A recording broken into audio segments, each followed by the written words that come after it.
ഉറങ്ങി ഗൈസ്, വീട്ടുകാരോട് പറയാതെ. ഈ മഴക്കാലത്ത് വെറുതെ വീട്ടിൽ കുത്തിയിരുന്നപ്പോൾ ചേച്ചി വന്ന് ചോദിച്ചു ഒരു ഡ്രൈവിന് പോയാലോ എന്ന്. ഒരു പണിയില്ലാത്തതുകൊണ്ട് ഞാൻ അപ്പം തന്നെ എസ് പറഞ്ഞു. അങ്ങനെ ഞങ്ങൾ രണ്ടും കൂടെ രാവിലെ അങ്ങ് ഇറങ്ങി ഒരു ഡ്രൈവിനായിട്ട്. വീട്ടുകാരോടൊന്നും പറയുന്നില്ല, എങ്ങ് പോന്നു. മഴ പെയ്തിട്ടുള്ള ഈ ഹരിതാഭയും പച്ചപ്പൊക്കെ കാണാൻ വേണ്ടിയിട്ടായിരുന്നു ഇറങ്ങിയത്.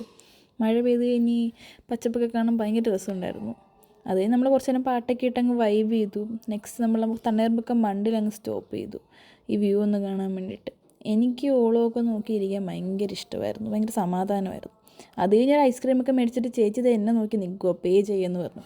അങ്ങനെ പാസഞ്ചർ സീറ്റ് പ്രിൻസസ് ഐസ്ക്രീമിന് പേ ചെയ്തു. അങ്ങനെ നമ്മൾ രണ്ടും കൂടി വ്യൂ നോക്കി ഐസ്ക്രീം തിന്ന് നിന്നു. അപ്പം കുറേ നേരം കൂടെ അങ്ങ് നിൽക്കുമായിരുന്നു, കാരണം എനിക്ക് അവിടെ നിന്ന് പോരാനേ തോന്നിയില്ല. ആൾക്കാരും ഇല്ല കാരണം എന്താ പറയുക, രസമായിരുന്നു. അത് കഴിഞ്ഞ് നമ്മൾ പിന്നെ അവിടെ നിന്ന് വണ്ടി എടുത്ത് ഇങ്ങ് വീട്ടിൽ പോന്നു. അപ്പോൾ ഇത്രേ ഉള്ളൂ. ബൈ.